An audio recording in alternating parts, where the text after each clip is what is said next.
Hi, Dr. Vetja.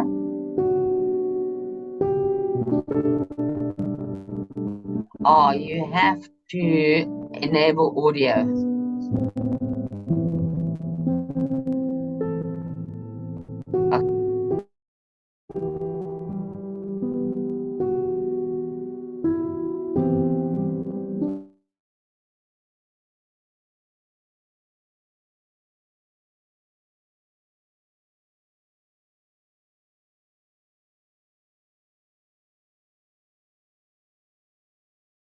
Okay, brilliant. Thank you.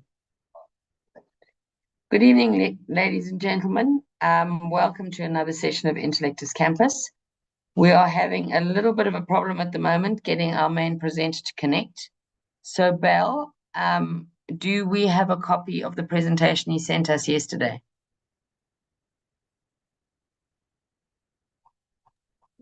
I don't have it open yet, Dr. J. And maybe we can we open it as a backup? Yes, I'll look for it and open it. And he's struggling to connect to the audio. That's the main problem. So I've sent you his number. Can you just phone him and just talk him through the procedure? Will do, thank you. Maybe we can start introducing our speakers while I get him to connect in the background. Meanwhile, I've shared the link to the attendance register. Great. So good evening, everyone. Welcome to another Intellectus Campus session. We're just having a little bit of difficulty connecting with Namibia in terms of getting the slide share to work. But in the meantime, first of all, in the chat, the attendance register has been shared. So I would encourage you to all click on the attendance register and enter your details. We will leave the session open for about 10 minutes at the end, and then we will close it. And at that point, we can't issue any CME. So I'd be grateful if you would start off entering those details. I'm going to introduce our speakers. As you know, the talk is on the One World concept. And our main speaker is Dr. Vetja Haakuria, who is from Namibia. And he is a biopharmaceutical scientist with a strong emphasis on business development. He possesses expertise in technology transfer and has successfully trained scientists in drug substance manufacturing. He has a comprehensive understanding of biologics development and bioprocess research, coupled with a background in teaching. His academic background includes hands-on management experience, leading a diverse team of professionals in international academic settings. With a broad exposure on the international stage, he is an effective communicator with proficiency in multiple languages. His knowledge of the drivers in biopharma industry is complemented by his experience in business development and a well-established industry network. Also joining us on the call is a panelist. Austin Turner is a retired professional athlete who has turned into a sustainability entrepreneur, creating sustainable solutions to the Earth's largest pain points.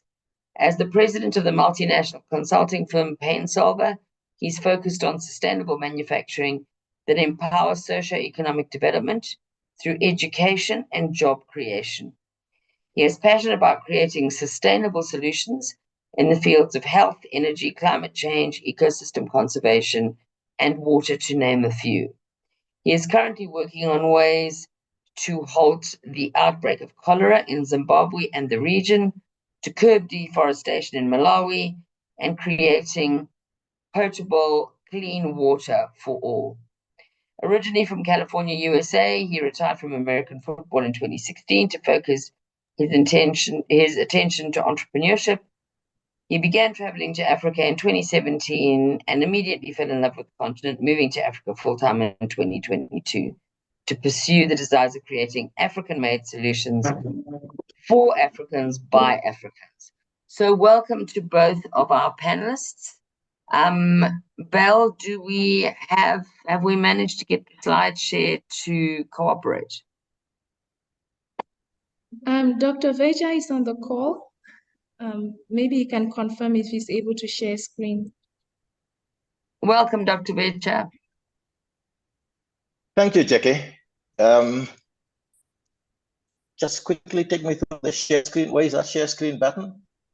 So at the bottom of the screen, there's a green button. If you click on it, you're a co-host, you should be able to share.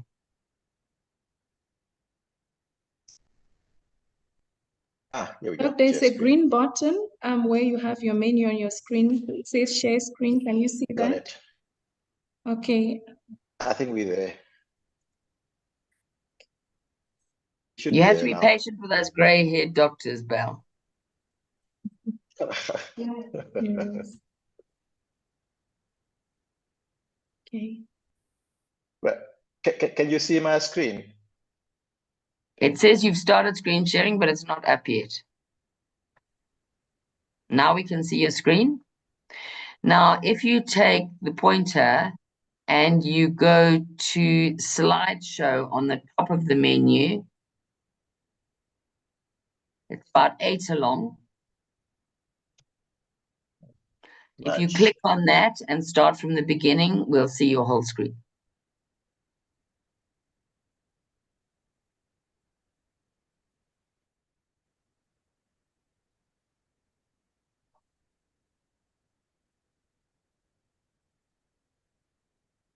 So where is slideshow? Top of the screen, you'll see file, home, insert, draw, design, transitions, animations, and then it'll say slideshow.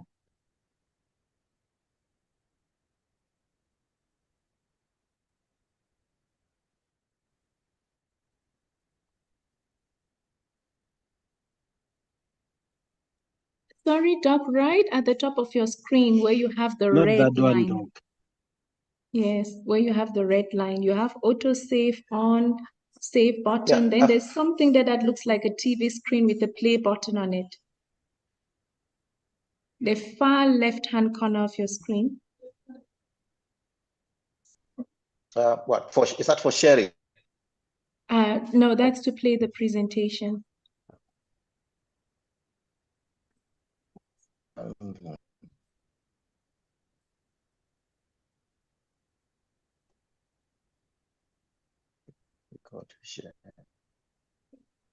It should be in the bottom screen.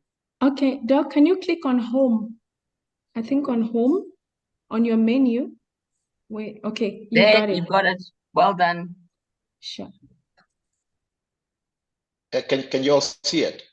We can all see it beautifully and we can hear you well. Great, thank you.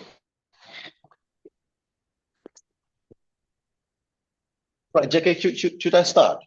Yep, fire away. The floor is yours. All right, thank you so much. Apologies for all the attendees for my being very technophobic, or if you call that techno-disabled. Welcome, thank you. So this presentation is about the One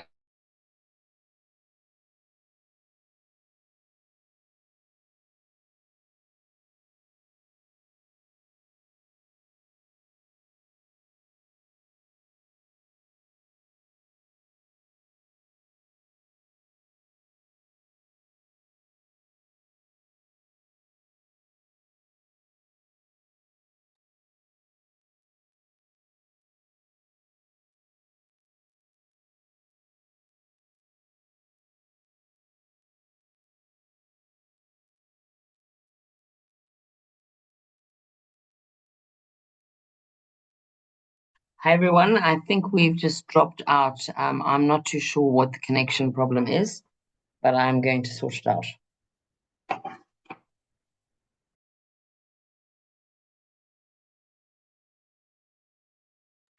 In the meantime, can I ask our other co-panelist, Austin, would you mind telling us a bit about what... Oh, no, Dr. Vetja is back. Dr. Vetja, can you unmute?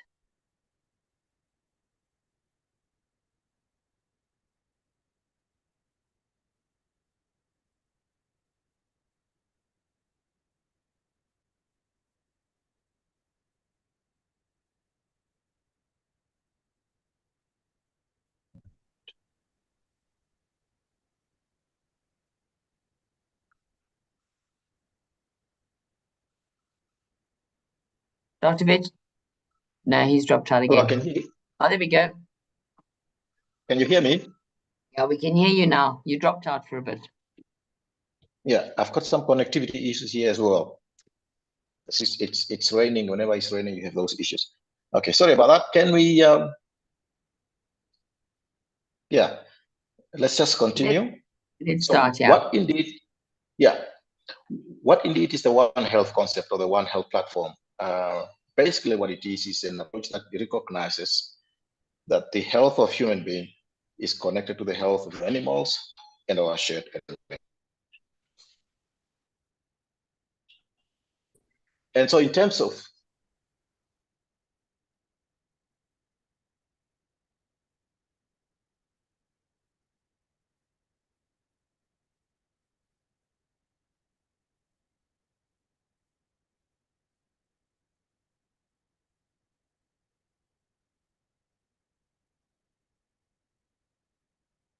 Right. I apologize, everyone. There seem to be connection problems in Namibia. In the meantime, while Dr. Vetja tries to return, Austin, welcome, and thank you for agreeing to join us tonight.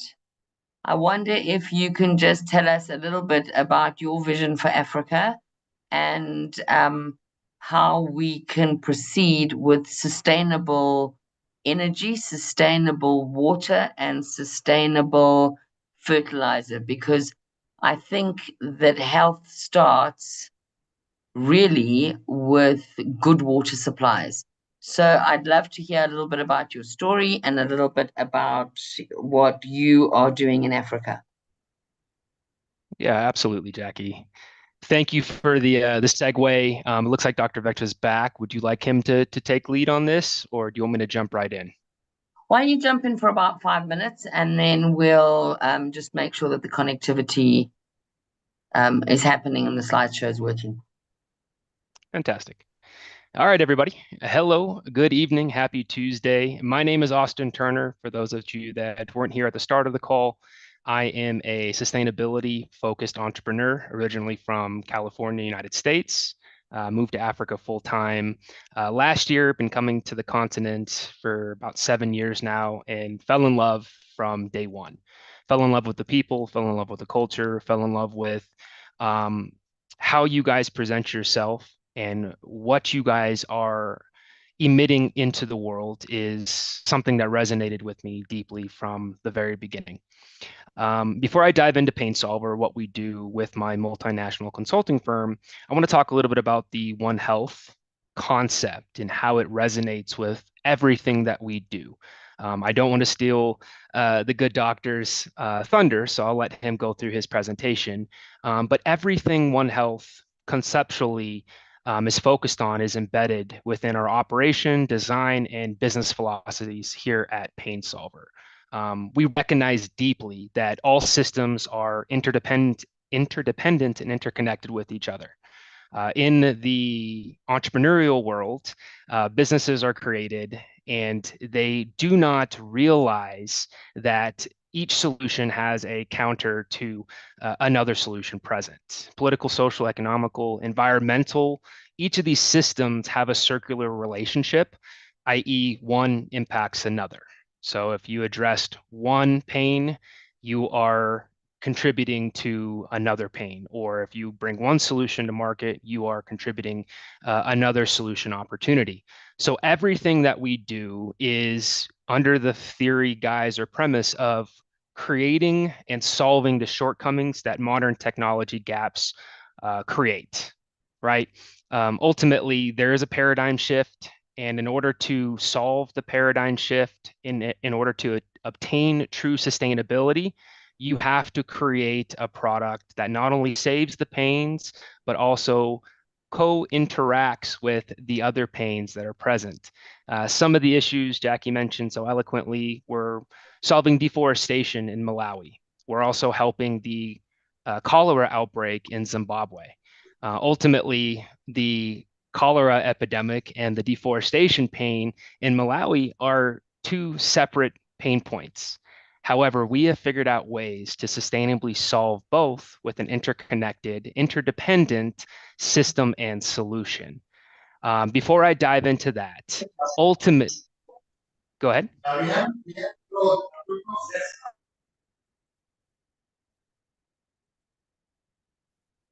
Is that you, Dr. Victor? Pride, can you make sure everyone's muted? It's background. Ah, got you. Apologies. So ultimately, we create systems and solutions from the very beginning that focused on creating sustainability across multiple different sectors and segments. Some of the main areas of focus that the One Health address, you're talking about animals, plants, environmental, some of the key areas of health, food, water, energy, environment. These are areas that, in a lack of better words, from a entrepreneur's perspective, they have not been disrupted in a very long time, almost since the beginning of time in places like Africa.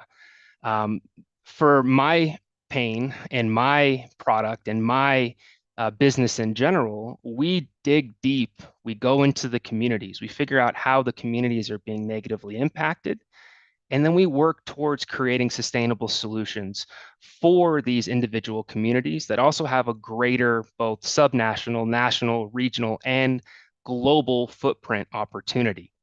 Some of the areas of focus that we addressed, again, going back to the deforestation, they are destroying Malawi's ecosystem, the environment of Malawi. But it isn't just trees being felled.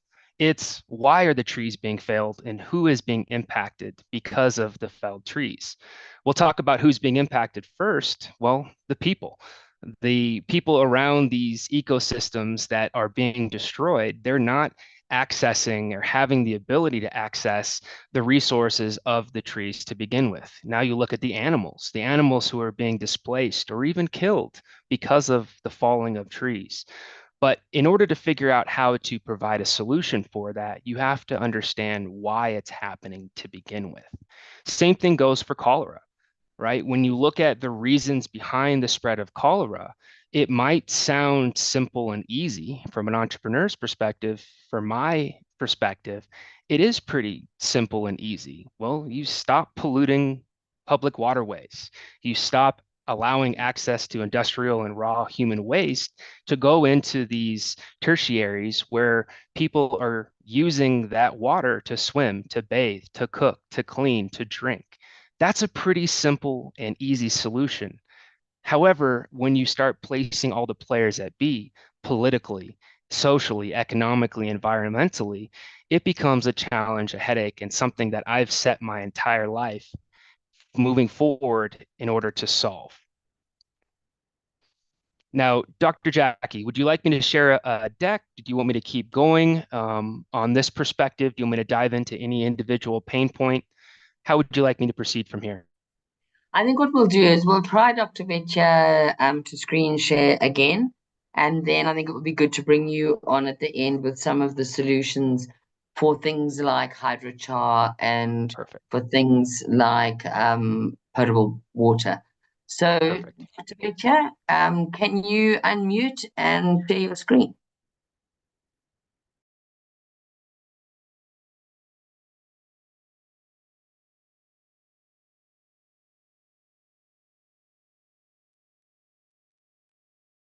Yeah, I think I'm unmuted. We can hear you. And can you see my screen though? Not yet. Yes, it's starting. Yeah, There we go. Yeah, there we go. Okay, we start from scratch, from the beginning, right? Or from the slide. I think we got the first slide. So yeah, I think Austin's probably done your job describing what One Health is about. Indeed. Yeah, so let's just proceed. So because it's cross-cutting, it involves the health of the animals, the environment, and humans, and therefore, in terms of the professional scope, it involves veterinarians, it invariably involves physicians, it involves pharmacists, animal medicine dispensers, epidemiologists, environmentalists, public health professionals, as well as environmental engineers, and so on. That list is not meant to be exhaustive, but it gives a pretty good idea as to who is involved, and as that's the picture. And so in terms of the scope of One Health, in terms of the challenges that we have challenges of zoonosis. We're talking about diseases that can be passed on from vertebrate animals to the backbone to humans.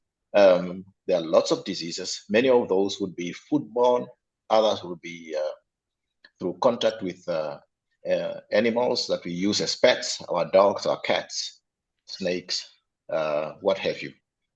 In terms of food, it would be the food we consume, the meat, the eggs, the milk that we drink, all that expose us to various diseases that are in animals themselves, but it could also be drugs that were used to treat those animals.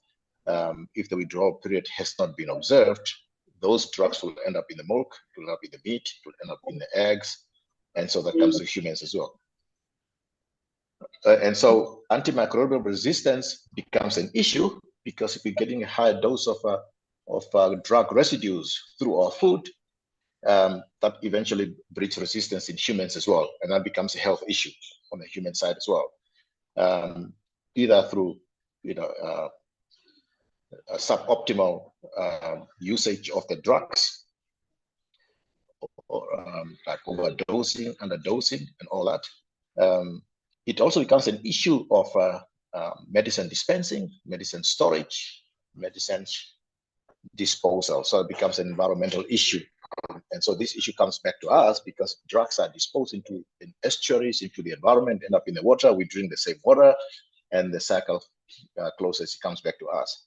So you can see that it sort of moves across human, animal, and the environment, and it impacts on the health of all three.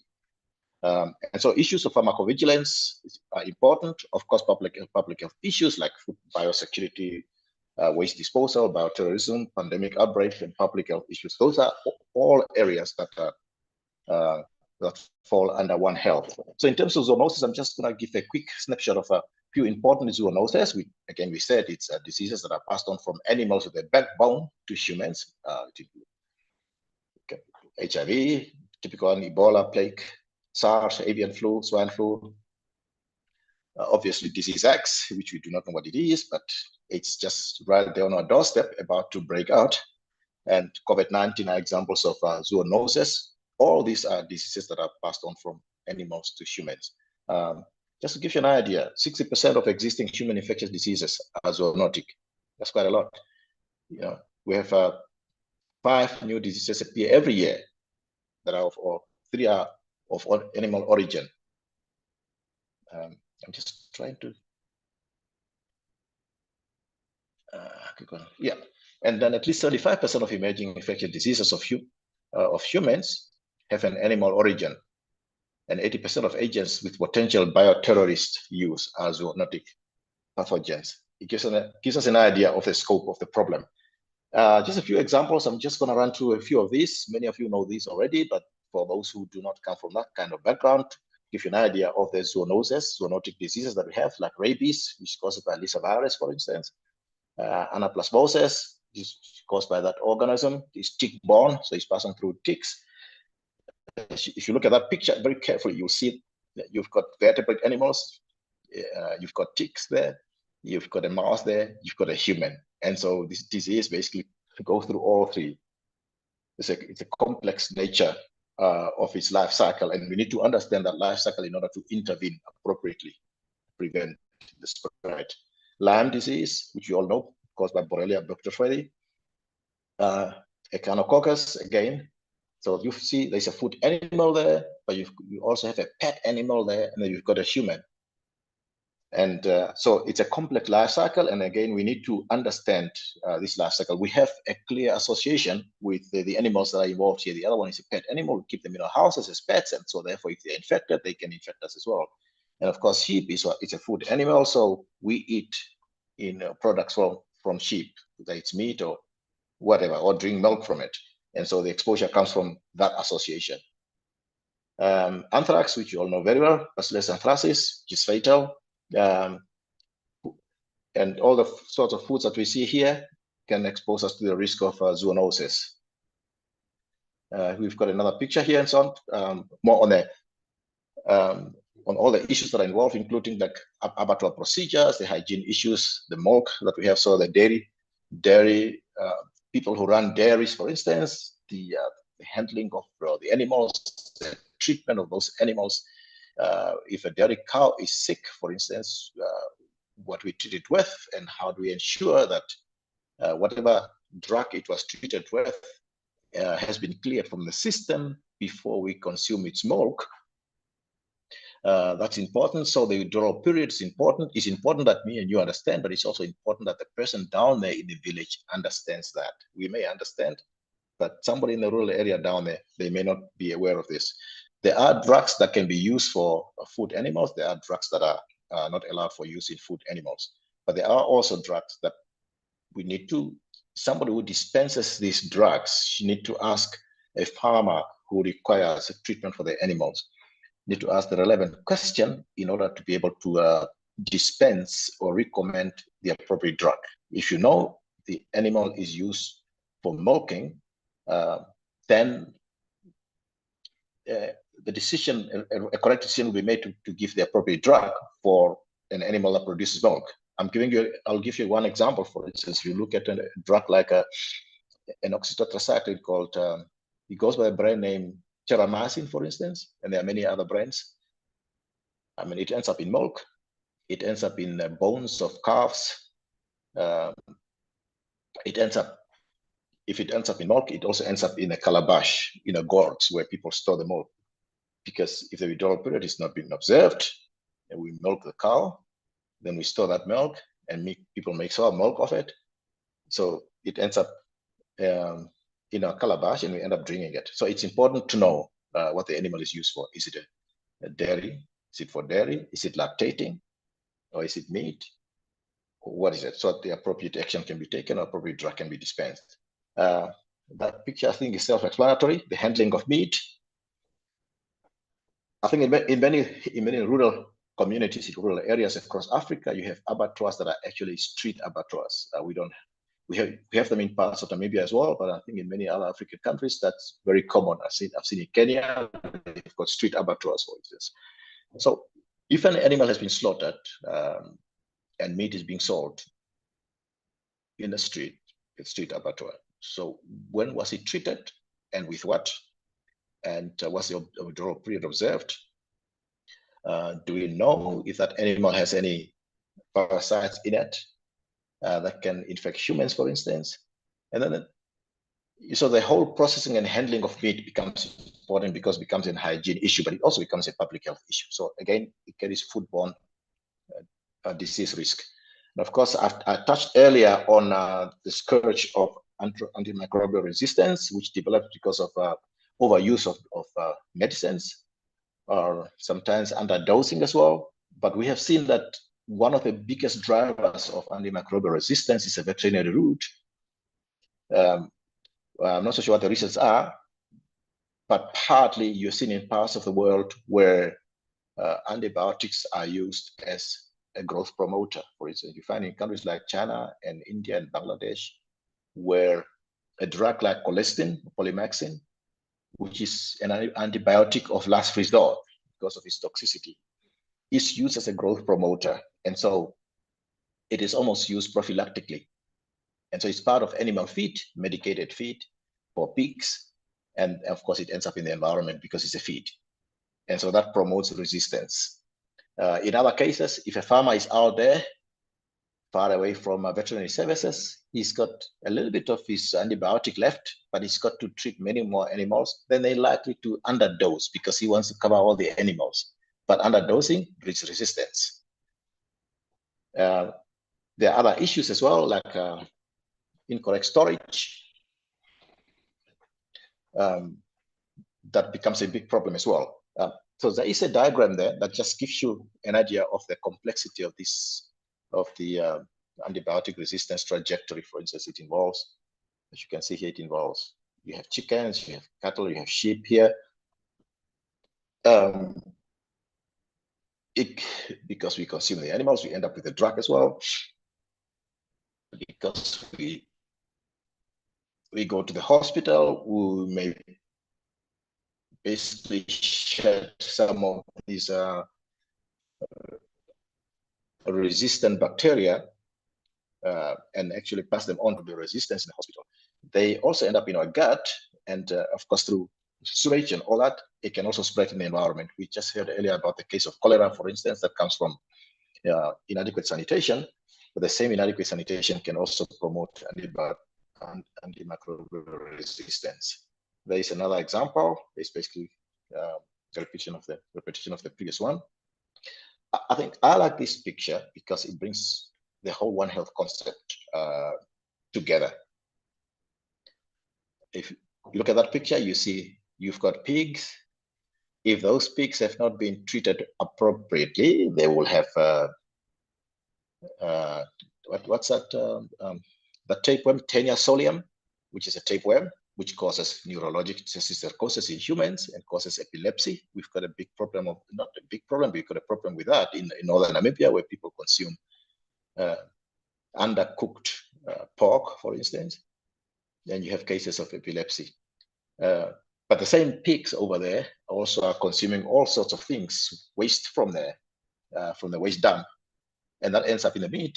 And so when we consume the meat from those pigs, you can't actually tell what's in there. And whatever it is that they have consumed will invariably end up in us as well.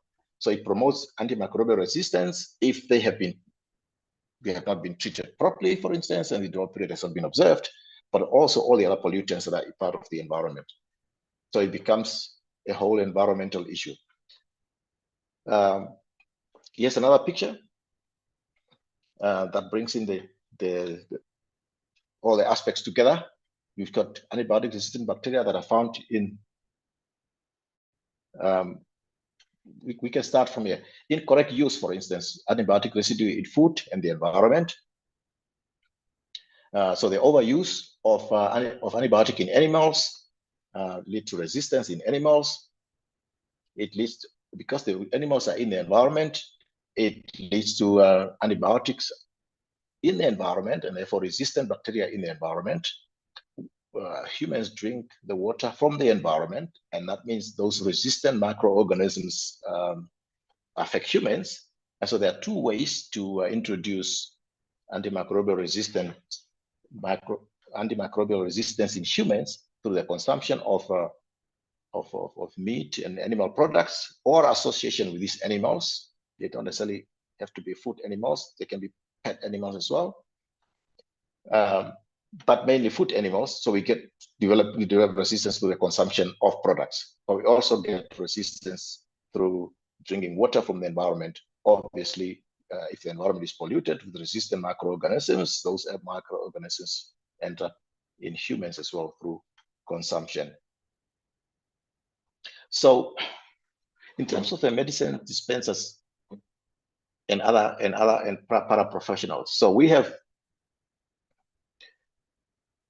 what is important that we have to talk about is to think of how we can capacitate those who work with medicine, animal medicines, to be able to rationally dispense drugs so that we can avoid microbial resistance. For instance, we need to treat diseases, obviously,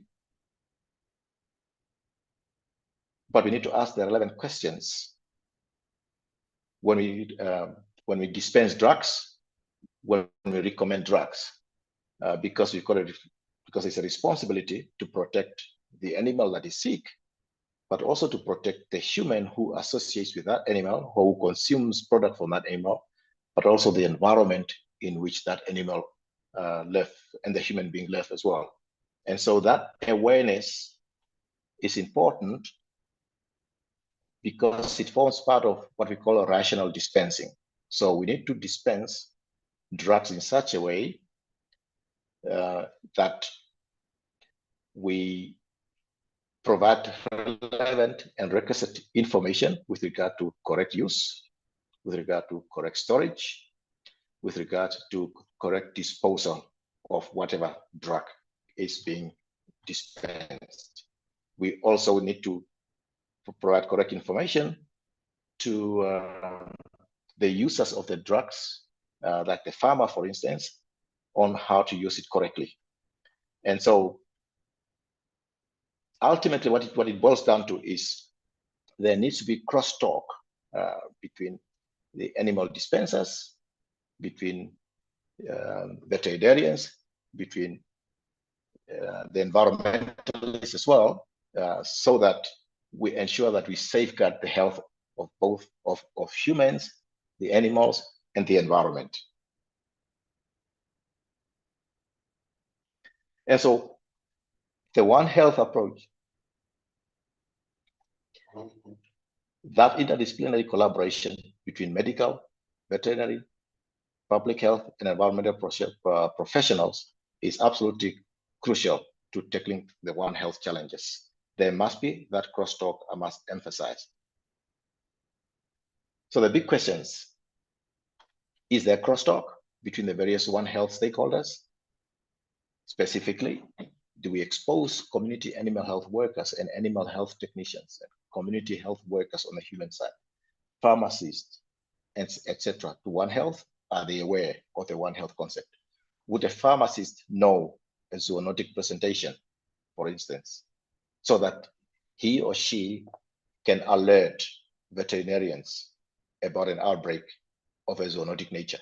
Because if that awareness isn't there, that pharmacist is unlikely to alert veterinarians and the other players in the public health space. Does the public health response structure speak to the One Health concept? Different countries have got public health response structure. Does it speak to the One Health concept? It means, does it enable or is it aligned with the One Health concept? Is there crosstalk? Would the pharmacists engage veterinarians, as I said?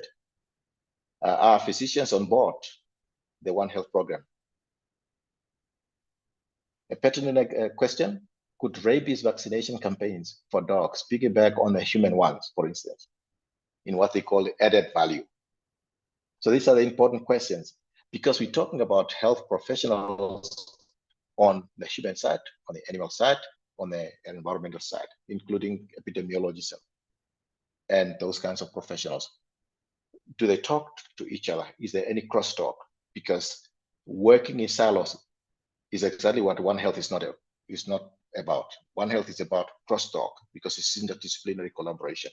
So this conversation needs to become central to promoting the One Health concept.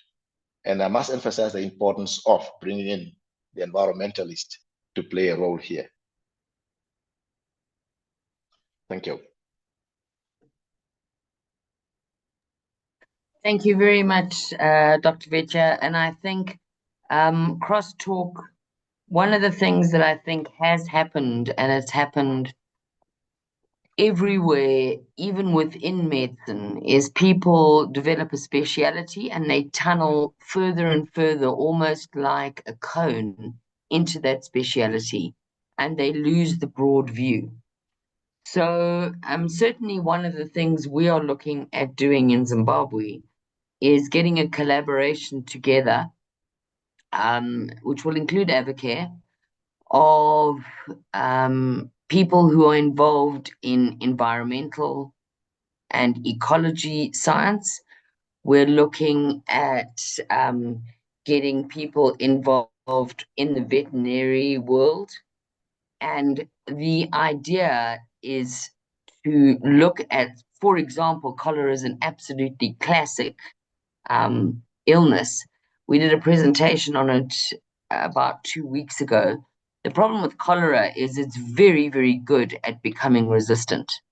So the danger is that when people start using Cipro and azithromycin prophylactically in contacts, rather than improving their microbiome and giving them vitamin C, D, and zinc, and making sure that they are adequately hydrated if they do get sick, the issue comes in, and that very quickly you get antimicrobial resistance in a bug that replicates that fast. So one of the other problems with medicine is that we have become very pharmaceutically orientated. So everybody is now at the moment in Harare looking for cholera test kits, and they're looking for azithromycin and ciprofloxacin. But it's very, very clear when you look at the literature that the treatment for cholera is rehydration. And it's rehydration, rehydration, and rehydration, and antibiotics in only the most severe cases. So it requires education of doctors in remote areas, in close areas. And the most important thing, though, is how do we provide clean water? And I'd like to introduce Austin here, who has a very interesting scheme. And this, as we know, this particular forum is designed for controversy and for people to ask the questions that maybe there are no answers to, and questions that are interesting. So one of the solutions, and I had no idea that this was being done, but apparently it's been done for a while, is to convert organic waste, both human and animal, into charcoal, which is odorless, which is smokeless, and which does not add to our carbon emissions. And the byproducts are distilled water, organic fertilizer, ammonia. So with that, I'd like to introduce Austin, because one of the biggest things I think we could do in Zimbabwe right now is to dispose of excess human waste. Because it's very difficult if you're living in a high density area in Harare to not get cholera if you have no clean water to wash your hands with, and if there is leakage of human waste into literally the streets and the gutters. So Austin has done some very interesting work in Malawi, and I'd like him to elaborate on that. And then I'd like to open the floor to discussion, because it is a controversial subject and we'd like everyone's opinions on it. So Austin, the floor is now yours in terms of sustainable and all the other things that you're doing. Perfect. Give me 1 second. Let me make sure I get the right screen up for you guys on the screen share. You've got no Technical issues, excuse, you're young. I was about to say I should have no excuse here, but give me 1 second and I will I'll make a plan here. All right. Give me 2 seconds. All right. So as Dr. Jackie has so eloquently mentioned, we're focused on 3 distinct problems that solve or combat one greater issue, which is the cholera outbreak. We're doing some phenomenal things in Malawi to combat deforestation. However, I want to focus on what it is that we're doing here in Zimbabwe, just because we both happen to be in Zimbabwe currently. Before we dive into what it is we're doing, we have to figure out why the problem exists to begin with. First, there is a serious water supply issue. Not only is there a water supply issue, there is a waste management issue that is running rampant. Right now, there is about 50% of Harare's population that doesn't have access to clean water. And you think about that, Harare being a major city here in Zimbabwe, and 50% of its population has no access. So ultimately, for me, being a sustainability entrepreneur, this is something that I'm going to run towards. Now let's focus into the more of the minutia, if you will, get granular for a second. 80% of the households in Harare depend on groundwater for their potable water supply. For those that know, groundwater is a finite resource. Eventually, you can only dig so far deep into the ground before you run out of water. Another issue is the reliance on firewood and charcoal as the primary cooking and heating fuel for 61% of this households nationally. And finally, and I think one of the biggest things is Zimbabwe has pledged to reduce their carbon footprint by 40% by 2050. This is something that they've done at the United Nations Climate Change Summit. They pronounce proudly that they are looking to reduce 40% of their carbon output. Now, we'll get into that aspect here in a second, but before we do, let's talk a little bit about what that looks like, right? Ultimately, there's three challenges or three problems that have led to this significant social and economic situation that Zimbabwe is facing. First is the disposal of human waste, i.e., where is it going? Where is it being dumped?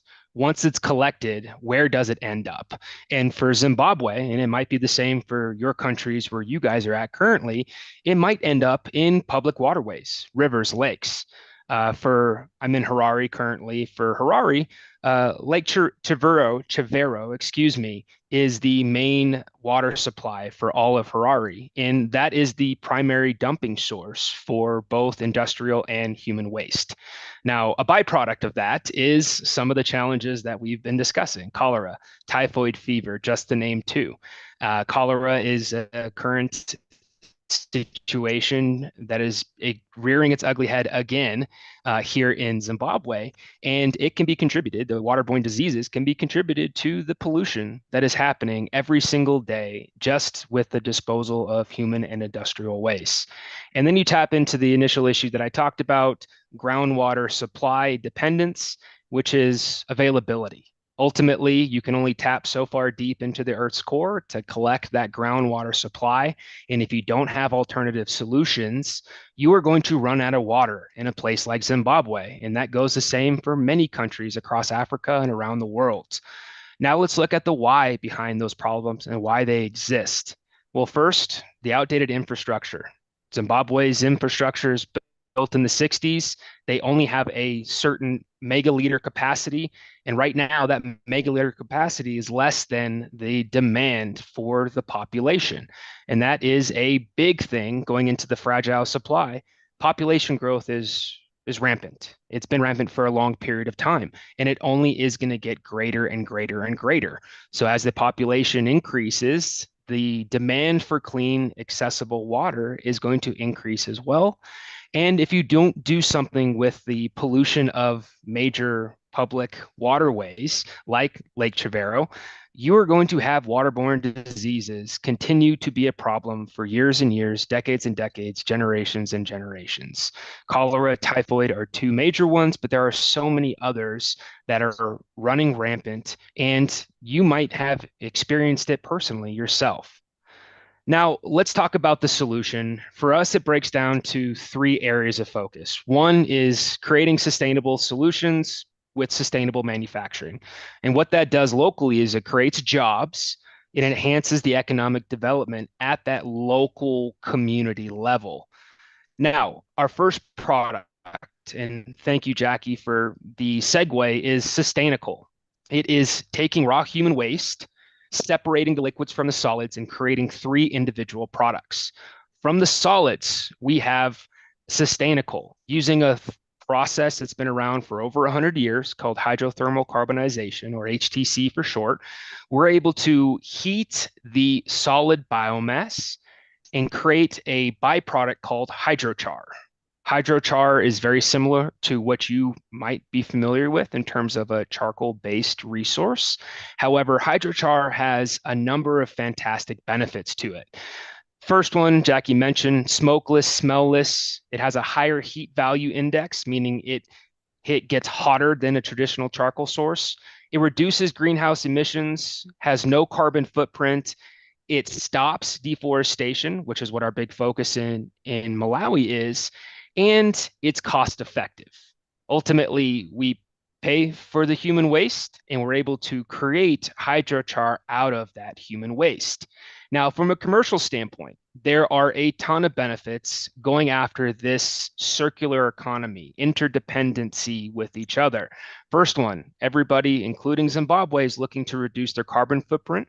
This product, as opposed to traditional carbon charcoal sources, it reduces greenhouse gas emissions. And you're also able to trade these carbon offsets and carbon credits. It helps slow down climate change. Climate change is the buzzword of the decade or maybe longer. And a product like hydrochar has the capability to combat climate change here locally. It's more effective and a more higher quality product than what's currently being imported or locally grown. And it combats the illegal coal and wood consumption. That's one of the big things that's happening in Malawi is people felling trees in order to access their heating and cooking supply. And they're doing it not because they want to, it's because there's a necessity. And a product like hydrochar, which is taking human waste and creating this sustainable product, has the ability to combat that illegal wood consumption and coal consumption. Now, let's talk a little bit about environmentally. Environment is one of the big things that we focus on with everything they do. Ultimately, the ecosystems in each of these locales, we take the pains and we centralize them into one location. Instead of that biomass ending up in Lake Chavero, it ends up in our manufacturing warehouse. From there, we're able to take those deposits, create the solutions. Now, what that does is it stops the illegal dumping of wastes. It removes that big pain point that's contributing to the cholera and the typhoid fever to begin with, i.e. preventing the waterborne diseases from rearing their ugly heads. But it also helps, going back to the political aspect of the interdependency, it helps these municipalities with solving their waste problems. They have no solution. They don't know what to do with it. We want to take that and then create the products from there. And ultimately, I'm a big now long Africa. In this case, it preserves the natural beauty of Zimbabwe. Zimbabwe is a beautiful place. If we continue polluting the water supply, that beauty is diminished, peeled back year over year, decade over decade. Now, the second product that Jackie had mentioned is what we call sustainalizer. In human waste, you have a liquid and you have a solid. The liquid, i.e. urine, has the ability to go through a 3-step process, nitrification and distillation, to create one of the best performing organic fertilizers on the market. Now, for those that don't understand the fertilizer game, I'll be honest, I didn't prior to diving into it. There's a couple key contributing factors to this. First, commercial fertilizers are harmful for the environment. The chemicals that go in that end up in the soil. What goes in the soil? The seeds. What do you eat from the soil? The food. Ultimately, the fertilizer and what you use in order to grow the beautiful food that ends up on our store shelves is being contaminated with traditional commercial fertilizer sources. With a sustainable fertilizer product, you don't have that same contamination. And then the second aspect, and I think more importantly, is accessibility.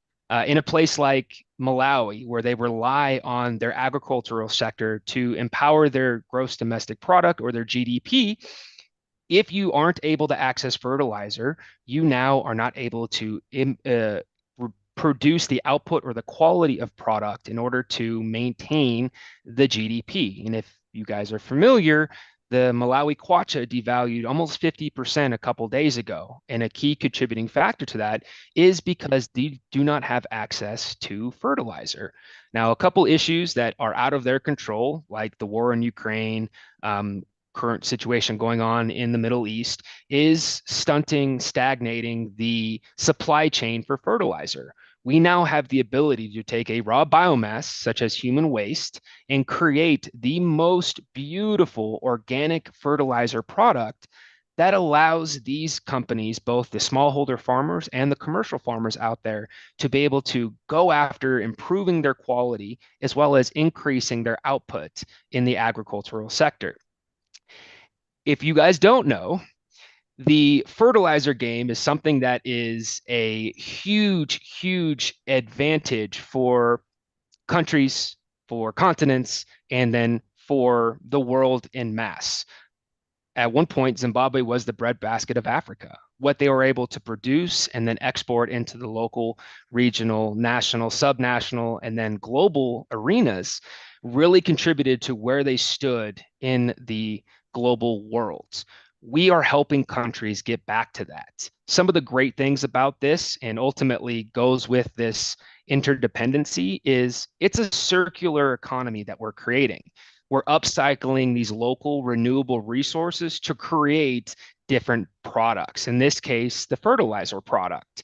not only are you not wasting by allowing the wastewater or waste treatment plants to process the urine, you're capturing all of these nutrient-rich products, things that phosphorus, nitrogen, potassium, that plants need in order to grow. You're able to capture that and then put that back into the environment, again, bolstering the economic sector. And I think for me and my passion, I'm a clean water guy. I think this is really where my favorite aspect of the three products we're focusing on is sustainable water. Ultimately, it's taking the fertilizer byproduct, which is distilled water, and it's creating potable drinking water almost out of thin air. For us, and just from a numbers standpoint, probably not the most attractive thing to discuss, but 97% of your urine is actually distilled water. Once you take out the nutrients like ammonia, like the phosphorus, like the nitrate, and all the other stuff from the urine, you have what we call as distilled water, great for crop irrigation. So out of the gate, you're able to create not only a byproduct to help solve the fertilizer, you also have the ability to create distilled water that's perfect for crop irrigation. One of the big problems with the agricultural sector, specifically here in Africa, is water accessibility, i.e., if you can't have clean drinking water, you can't have water to be able to water the crops. And in this case, we're able to not only create the fertilizer, but also create that crop irrigation water to go with it. Now, one step further is we're taking this distilled water, perfect for crop irrigation, and we're ionizing argentum, combining the two products, distilled water with ionized argentum, to disinfect the water. Now you're creating a potable water source that currently or previously didn't exist, and we're entering into markets. Now, we had talked about groundwater pains. We had talked about accessibility pains. We talked about 50% of Harare not having accessibility to clean drinking water. Well, every time you go to the bathroom, every time that you flush the toilet, you are flushing the opportunity away to have potable drinking water, organic fertilizer, and the ability to heat your food, heat your clothes, heat yourself, ultimately the energy source necessary to survive. A couple obviously great things about sustainable water. First and foremost, it's safe to drink. Obviously, the biggest thing is, ew, would you drink that? Ultimately, with what we're creating and what's already been done through various organizations like the FDA, EPA, World Health Organization, and the like, combining distilled water with a ionized argentum is safe to drink and has no adverse health effects. Going back to the interdependency, the One Health model, if you will, you are creating the ability to provide clean drinking water out of a renewable source such as urine that nobody has done or nobody is doing in mass. And in this case, it goes back to the whole sustainability entrepreneurship and why we're so high on the One Health model to begin with. Not only are we combating and we're battling the spread of cholera by centralizing the waste disposal, we're also creating three byproducts from that that have immediate commercial use, not only locally, subnationally, nationally, but across the entire world.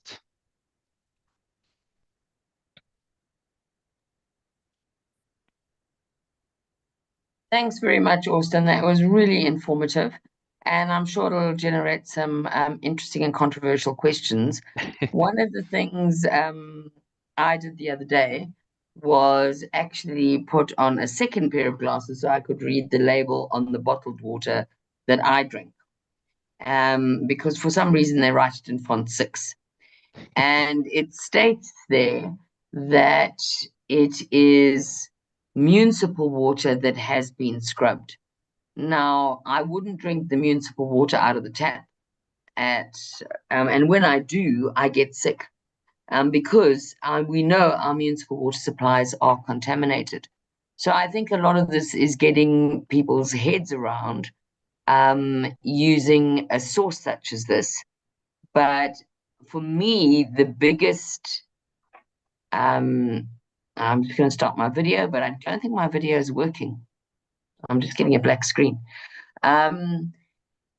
The biggest, I think, advantage of this is just simply the fact that you can go in, remove waste. I know what you've been doing in Malawi is you've been paying the honeysuckers to bring the waste to you, and you've been creating charcoal out of that.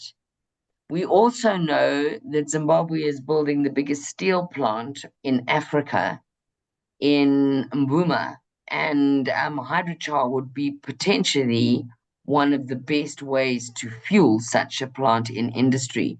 So if there wasn't market acceptance within people's homes, we could certainly be able to direct our ZESA to people's homes, while something like hydrochar could fuel tobacco curing plants, it could fuel steel production plants, and a lot of industry. So, going to potable water, I think, will take some acceptance time. But I think that what most people don't realize is they're drinking municipal water that's been scrubbed anyway. So effectively, they're drinking contaminated water. So with that, I'd like to open things up to the floor and go into the chat and see what people think about some of these novel ideas.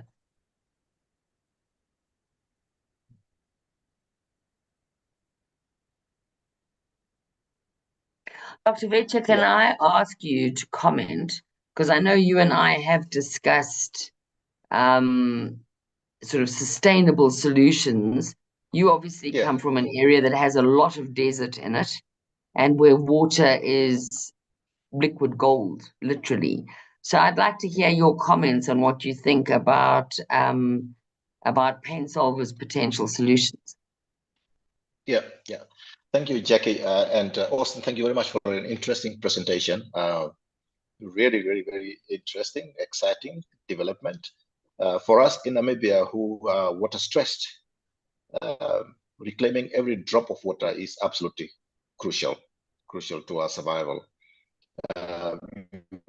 Probably know the background of Namibia in terms of it being, especially Windhoek in Namibia being the only country in Africa, used to be in the world, that reclaims wastewater directly for human consumption. We've been doing that since the 1960s. Obviously, it's not all of it. 20% of the water that gets reclaimed water that gets mixed with 80% of fresh water from boreholes and other places. But so it sounds like what you are doing is something that would be suitable for a country like Namibia. It can augment the efforts that are already in place. We've got a sanitation issue in the country in general. It's not something we're proud of. Yours seems to be a solution in that direction.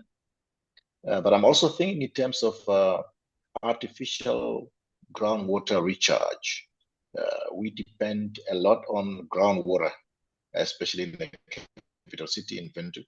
And so one of the ideas that was being mooted was to reclaim wastewater up to a certain level, and then of course recharge the underground water, and so that the rest of the purification and all that, the filtration will happen naturally through the natural process when you store it underground.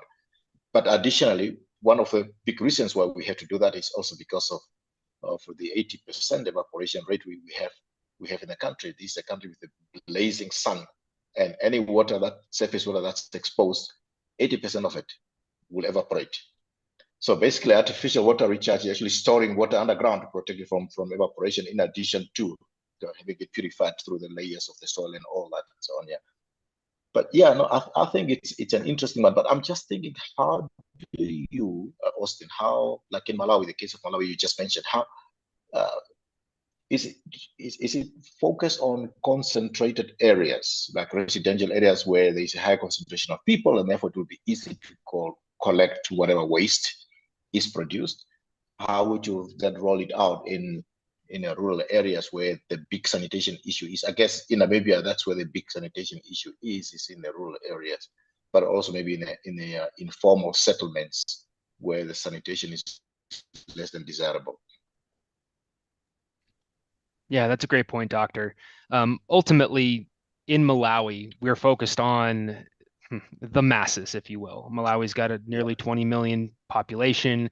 If you understand Malawi, Lilongwe, Blantyre, there's only little less than 2 million people in those two cities. It makes it really easy for us to access that. However, what about the other 18 million people? And that's really what we're aiming to focus on. That's really where we are getting granular, going into these communities, working with individual municipalities. And I think for us, that's really where the strength lies, i.e., in our ability to get on the ground and having boots on the ground to be able to get in to find where the waste is. Malawi is different than Zimbabwe, which is different than Namibia, which is different than a lot of other places where the attendees are going to be. However, we go to where the waste is and we work within the current infrastructure. We don't want to reinvent the wheel. If there is a waste disposal system in place, if it's a septic tank where honeysuckers come and pick it up, we want to be the centralized location for that. If there is no septic tank system in place, then we're going to go into those communities and figure out what they're doing currently with that waste so we can extract it, taking that pain off of their hands and then bringing it to our centralized location. Right now, we're setting up shop in Lilongwe. It has just about 1 million people in the city proper. So we have plenty of human waste to be able to turn into these 3 sustainable solutions. However, just like a resource, if you take all the human waste from Lilongwe, we're going to have to branch out. That is definitely one of the focal points that we are focusing on from a technology standpoint. And we do have ideas in order to be able to get into those communities that don't have the infrastructure in place to be able to collect and then bring it back to that centralized location. Jackie, can I have one more question? 100%. Yeah. Another question, Austin. I see one of the products that you do produce there is water, clean drinking water, to put it that way. How do you actually get rid of recalcitrant organic compounds like, the benzene ring compounds that have got delocalized electrons, like the benzene rings that are circular in a way. Normally, they tend to be recalcitrant. They cannot easily be removed. They are organics. It's not so easy to remove them. So how do you actually get rid of those? And additionally, but it's just normal. How do you get rid of things like, I'm sure some of the antibiotics residues will be in a waste as well. So that waste will have a fair amount of drugs and drug residues in it. Ultimately, that will have to be removed from the final product from the water. Can you comment on that? Yeah, there's 2 areas to go after that. First, in the fertilizer product, which is one of the biggest headaches, I will say, is the prescription usage that ends up in the urine that we are having to combat. Because if you take prescription medication and you mix that into a fertilizer product and you put it into market, and it's actually more harmful than the current fertilizer products, you're now creating a problem that didn't exist to begin with. Fortunately, through the complete nutrient recovery system, I kind of breezed over it in the slide. It goes through a process, both storage process, which kills the ammonia, nitrification process, which goes after a lot of the situations that you're talking about, and then the distillation process. Between those 3, we are in a place to where we can create a strong enough organic fertilizer that is marketable, that does have consumer value. Now, there is a lot of testing, there's a lot of science and research that goes behind that. Fortunately for us, we're not reinventing the wheel. This is something that's already been done. There's a lot of money and resources that have been thrown behind turning urine into fertilizer, and we're just bringing it to Africa. Now, the second aspect, and I think more importantly for Namibia, is the water accessibility. The distilled water that's great for crop irrigation, that is something that urine can do without additional steps, without the ionized argentum, without any additional steps. We can provide value to to Namibia's agricultural sector. Now, taking it a step further and actually creating potable water out of urine, that is something that I don't believe anybody in the world is doing. But we have partnered with some of the greatest minds, the best in the industry, people who are a heck of a lot smarter than I am, who have products like our ionized argentum, who have enzymes that go after treating the bacteria that you're mentioning, in order to make it disinfectant and passable as a potable water source. So I would say I'll get back to you on that once we get further along in the product development and creation process. Right now, we can create distilled water that's perfect for crop irrigation, but taking it that step forward and actually becoming a potable water source where we're bottling and now entering into the consumer market, I believe that it is possible. We are working under the premise that it is possible. We are moving forward with speed, that it is possible. However, science, data, research, hypotheses, and everything that we're about here at One Health is going to be the determining factor for that aspect of it, i.e. potable water, bottling it, and then getting it into the consumer market. Great. Well, thanks very much for that. Just one question from me, Austin. Are you making the distilled water through steam condensation? That's a good question.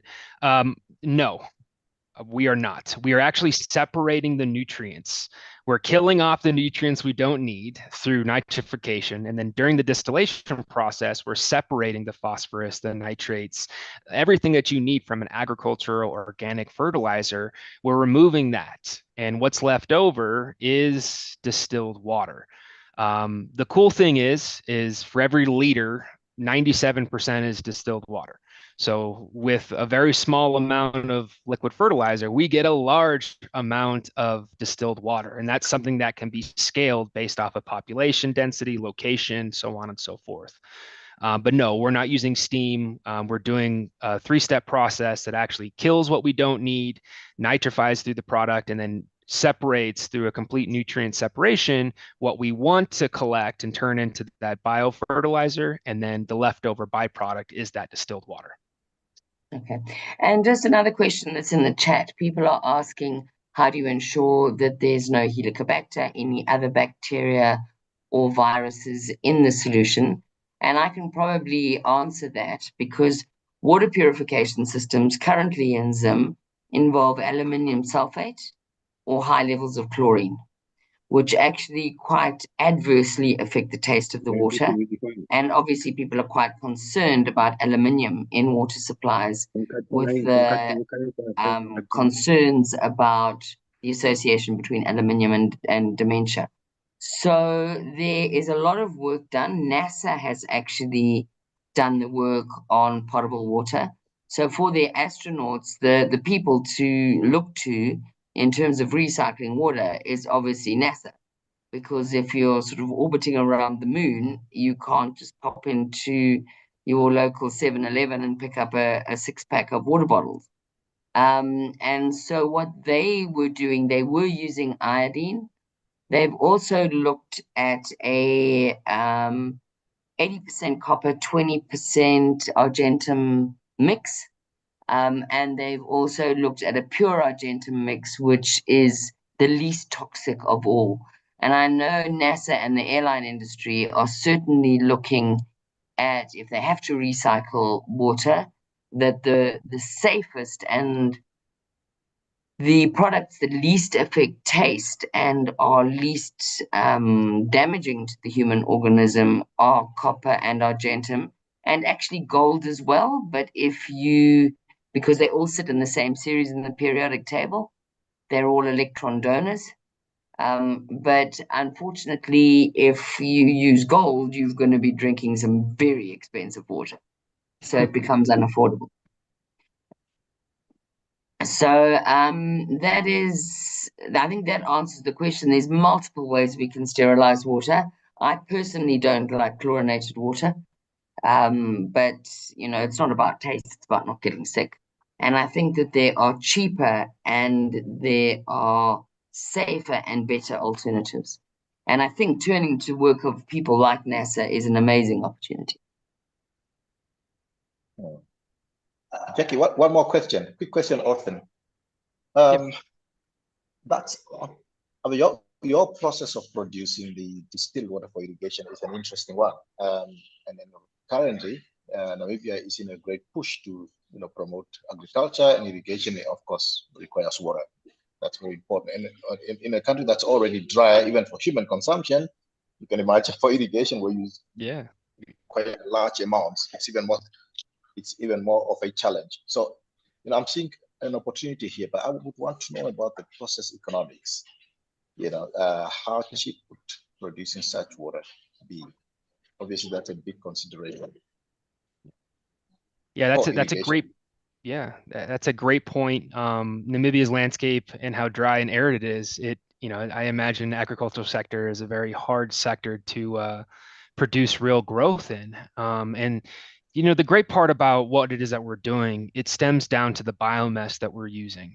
Again, it's all about the circular economy. It's all about taking one source, one biomass. And in this case, again, as an entrepreneur, I don't know if any technology out there will ever be created where humans will never excrete, right? And that's the source that we're using. So if we can collect that source, we now have the ability to scale these sustainable solutions. So even in the most arid and dry place like Namibia, the population in Namibia is still going to excrete. They still need a place to go. They're number ones and number twos. And in a place like Namibia, if we can centralize that biomass collection, we can bring crop irrigation water to market pretty darn easily. And that goes the same thing for a sustainable charcoal as well as the fertilizer. Ultimately, it doesn't matter where you go. It's all about the products that you use in order to create the solution. And in our case, human waste is an abundant biomass that will never go extinct, that will never run dry. So we will always have a fresh supply to be able to then go into the sustainable manufacturing process to create those three unique products. So from a unit economic standpoint, I would love to go into the weeds with you because you do have a real need there. And that goes the same for almost every African country to some capacity. But each place is different. However, the only thing that's not different is the population needs to excrete. They have to figure out a way to get rid of that raw biomass. And if we can collect it, centralize it, we can go into mass production on these three solutions. Thank you. Great. Thanks, everyone. Unless anyone else has a burning question, we've run over time. I do apologize for the technical glitches at the beginning. We had communication problems. I see Dr. Martin Wucher is on the line. Welcome, Martin, from Namibia. And do you want to unmute and ask a question? Yes. If you say you've gone over time, so maybe we'll keep it for another day. Anyway, thanks everybody for really interesting talks. Austin, I've got some technical, practical questions. I'm not quite sure if you say you're going to use, do I understand you correctly, you collect the urine of humans, you're going to modify it, you're going to process it, and then you're going to utilize the liquid part, which would be between 95 98% in distilled water. Have I got that correct so far? Yes, in a nutshell, 100%. We don't just collect the urine, we collect the entire waste system, both liquids and solids, and we do a sedimentation separating the liquids from the solids from that. Okay. And that liquid is then used for what? Well, there's a couple different ways or sustainable solutions that we would create. One is a liquid fertilizer, we call it a stanilizer, and the other, which is a byproduct of that, you had mentioned the separation, 97%, 98% of urine is distilled water. That distilled water is perfect for crop irrigation. We were talking about Namibia's need for that. Out of the gate with no additional treatment, you have distilled water perfect for crop irrigation. And then taking it a step further, you could use something like ionized argentum to create a potable water that could be bottled and sold at the consumer level. Okay, let me just look, I'm just asking questions now. So a human would consume about 3 liters a day on a good day, water. That's the recommended volume. So you lose 1.5 liters just at night through perspiration and breathing and all that. So your urine production per day would possibly be 0.5 liter to possibly 750 mils max. Is that right? Those are fair numbers on all accounts. Okay. Yes. Okay, and then Namibia has got two people living per square kilometer. Okay, so now you want to collect 750 milliliters and bring them to a central point in a country that's 1,000 kilometers by 600 kilometers. So where do you get your energy from? Number one, to transport it, and number two, to then process it. Yeah, I haven't worked out the unit economics on Namibia quite yet. That'll be something that I would love to break down to learn a little bit more about Namibia proper. But ultimately, there is a central waste issue in the countries that I do operate in, both in Zimbabwe and in Malawi. So what we do is we use the current infrastructure, the honeysuckers that are currently there looking for work, and we allow them to go do their job, go out and collect that raw waste. I don't know the system in Namibia. Again, I'm not sure where the waste ends up. Is it a septic tank issue? Does it end up behind the house in an open field? I don't know. But ultimately, I would leverage Namibia's current infrastructure to be able to collect and then bring it to that central location.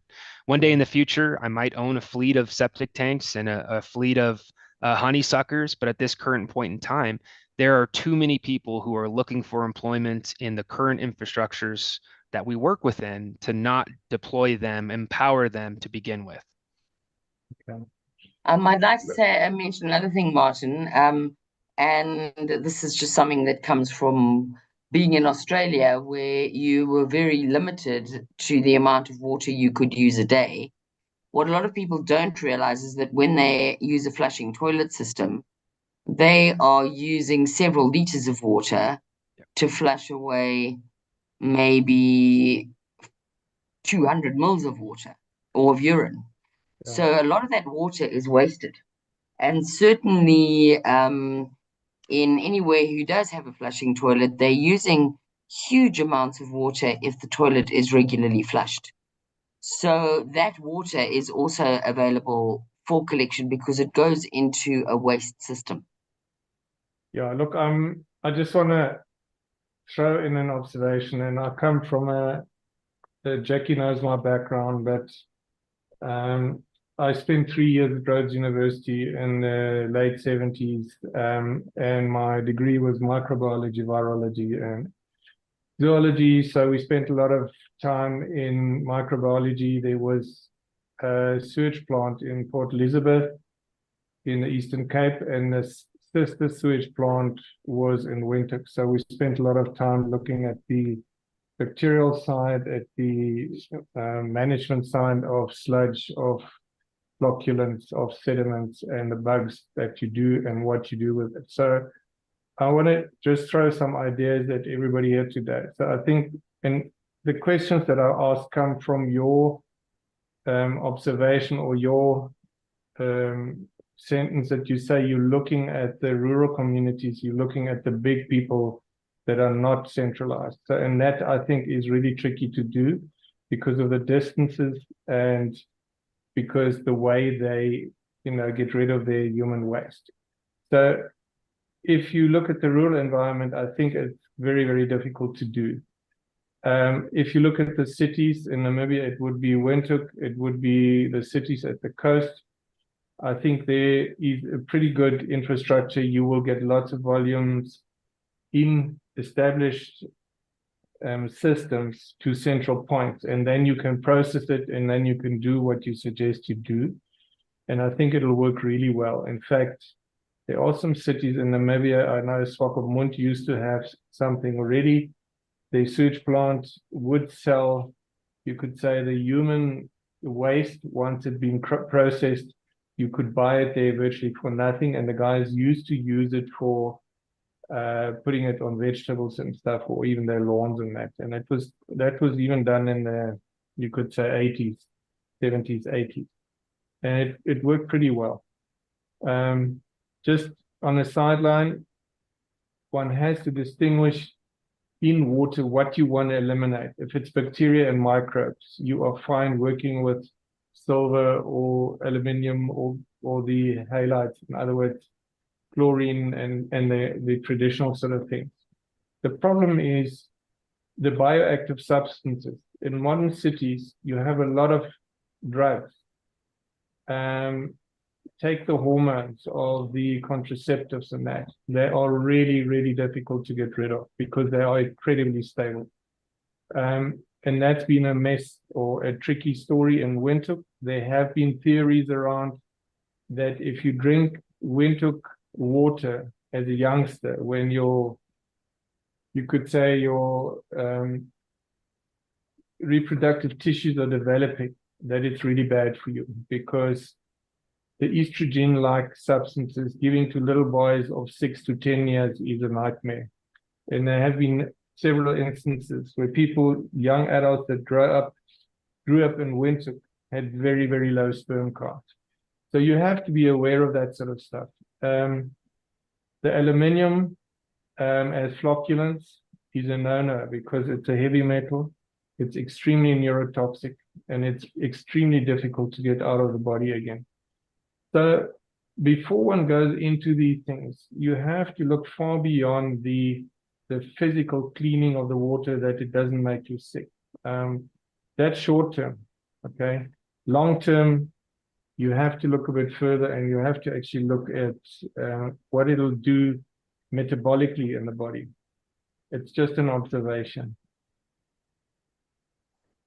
And that's a brilliant observation, Dr. Martin. I appreciate that. In America, we have fluoride and nitrates and various other components that are being intentionally pumped into the water, including a system that allows for other components like uranium and several other very harmful chemicals, so long as they meet the minimum contamination levels, to be okay. And ultimately, the last thing we want to do is create biological adverse effects moving forward. And that is a fantastic point, especially from the fertilizer product side of things. In order to create a fertilizer product that actually competes in the global market, we have to combat the prescription pills and the prescription usage and a lot of the hormones that everyday humans are putting into their bio waste. So that is a fantastic point and well said there. And lastly, just to end it off, I think that what the One Health concept is very much about collaboration. So I know Martin's philosophy in life is it must be fun, it must add value, and it must be profitable. So Martin, you may just find us contacting you and extracting some more of your brilliant knowledge.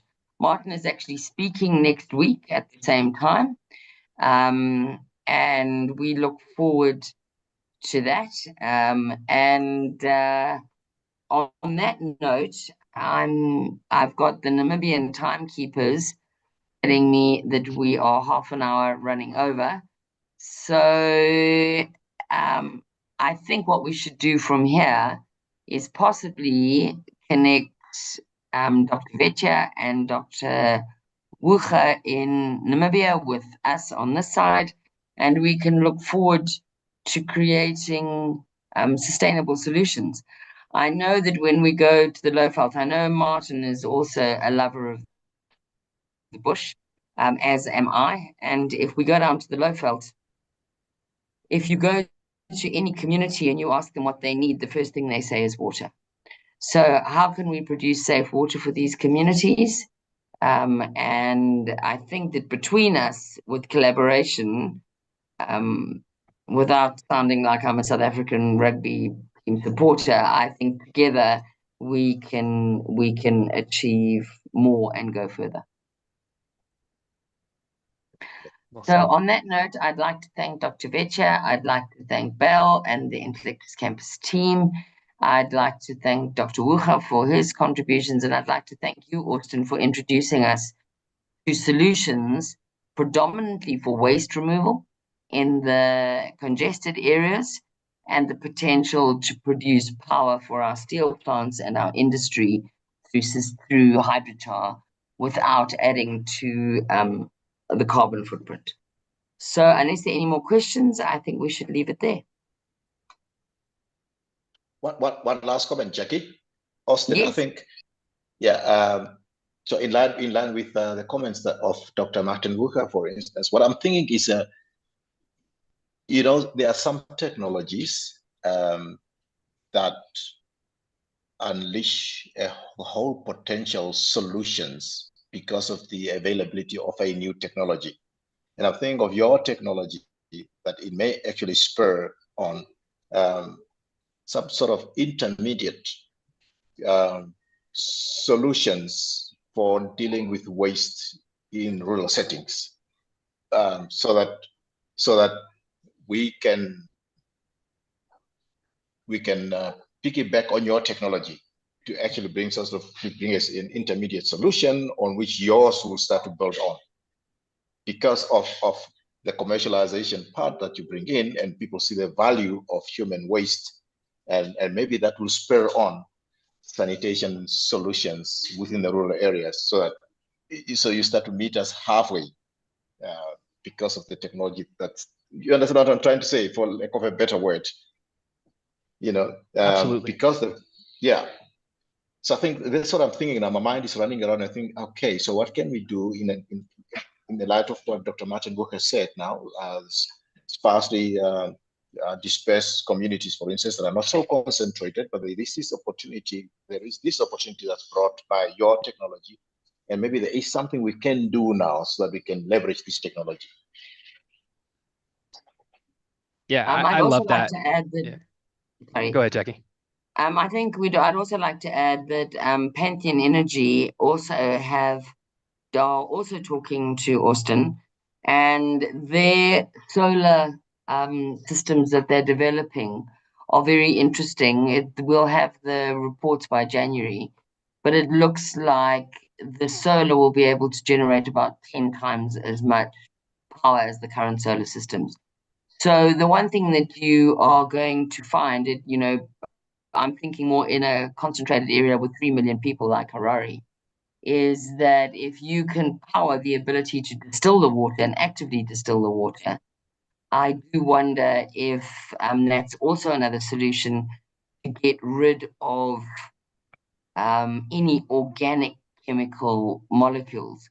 But I think if we work together, and if we are looking at some of their solutions as well in terms of removing biofilms with some of their other technology, which will be arriving in Harare on about the 17th, I think that together we really can create a solution where we are converting waste into energy, water, and crops. And I think it's a really fantastic opportunity going forward. Yeah. Well said there. And ultimately, this goes to the ethos of One Health, right? Interdependent, interconnected ecosystems working together. Like you had mentioned, Doctor, if there is a gap, like there is no centralized waste collection, now adding that or establishing that is now going to create that economic value to Namibia, creating water out of nothing, creating water out of urine in this case, but ultimately goes to the ethos that One Health has and why we are so passionate about this. And then moving forward in the collaboration in which your presentation was about was that crosstalk. Ultimately, we can't know what you guys are experiencing, what Dr. Martin is talking about, or all of his great knowledge gained until we sit down and have the crosstalk to determine, okay, how do we move forward with the best solutions that solve Namibia's pain, just like we've done the same in Zimbabwe and we've done the same in Malawi. So yeah, that perfect conclusion, I would say, is the value of One Health, and what you guys are doing here is exactly the ethos that we're building on, and we want to collaborate moving forward with the crosstalk continuation. Great. Well, thanks for that. And it could be fun. And it'll definitely add value. And hopefully it'll be profitable. So on that note, I think we should end it there. Thank you, everybody. I will create a group with Dr. Vetja and Austin because you've expressed an interest, and Martin, I'll communicate with you directly as to whether you're keen on being involved. So thank you, everybody, and good night until next week. Good night, all. Thank you. Thank you.